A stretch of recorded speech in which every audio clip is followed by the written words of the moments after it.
Hi, you're welcome back.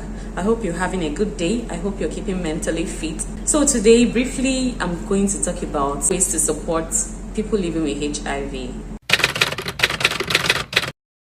Many times we are confused as to how to provide support to this category of persons. Studies have shown that living with HIV increases the chances that one might come down with one mental health illness or the other. It might be anxiety, it might be depression, or mood changes, mood disorders.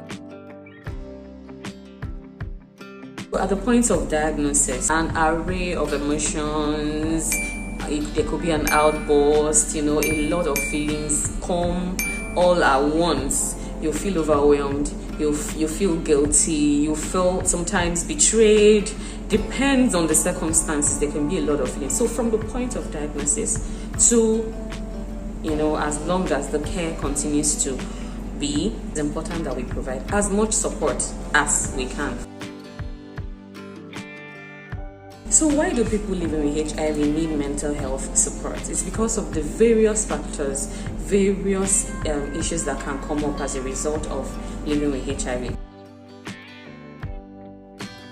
For instance, there is still this cliche that HIV is a death sentence. Even though there's a lot of awareness going around globally, locally, there is still a part of people that still think that HIV is a death sentence. But the truth is, it is no longer a death sentence. The mortality and morbidity rates have drastically reduced as compared to before.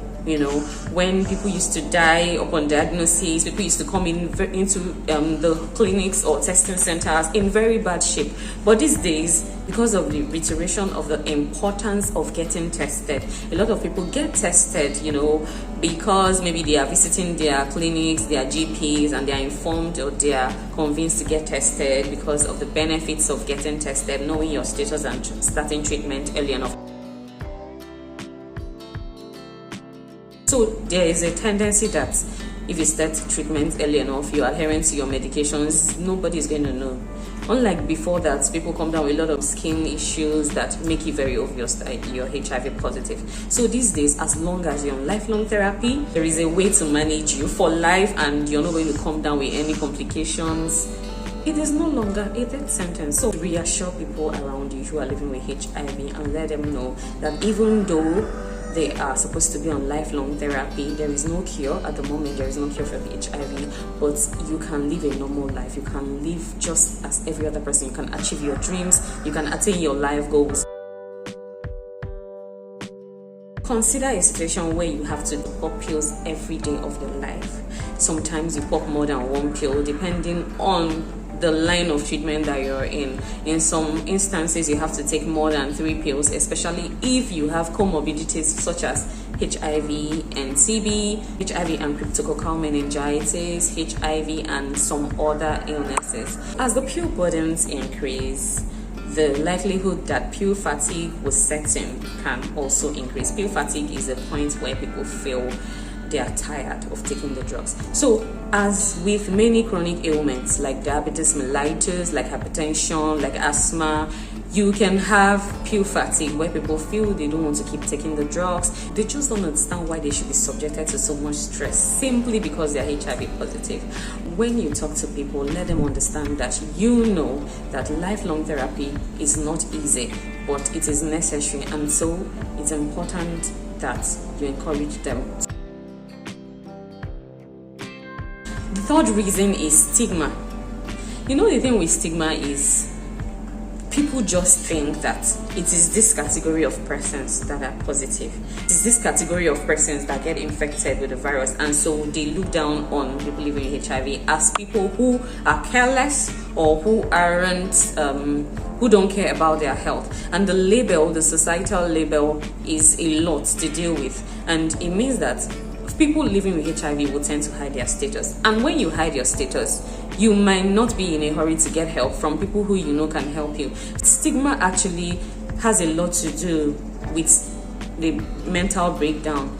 So when people living with HIV experience stigma, they tend to crawl back into their shell. They tend not to want to share anything with anyone. They tend to want to separate themselves from the rest of the people who think that they are careless or they shouldn't be having the virus.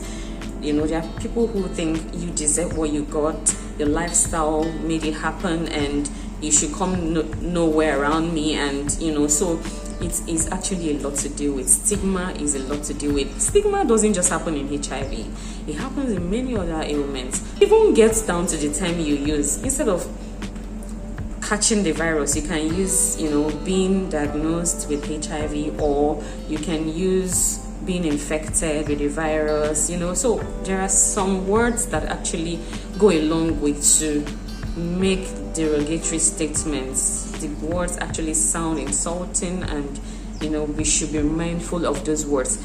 Words like victims of HIV, rather than use victims of HIV, you can use people living with HIV.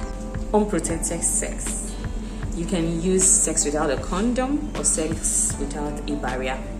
Phrases like to battle HIV, they can give an impression that HIV is actually a war.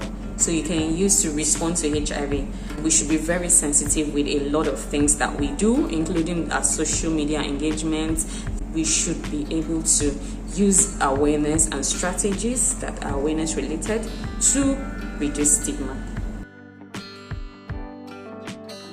Another reason why people living with HIV might break down mentally is anxiety, fear of the unknown, not knowing what next, just wondering what will become of them, wondering if they're going to attain their life goals, wondering if they're going to develop complications. And in all of this, we should be here for them.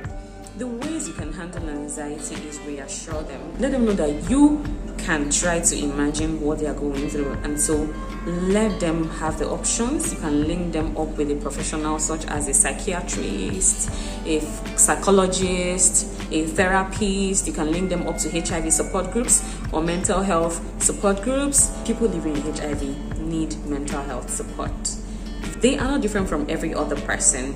They are just as human as every other person, and so let us reach out and be able to provide support in any way that we can. So guys, don't forget to subscribe to my channel, and till next time, bye.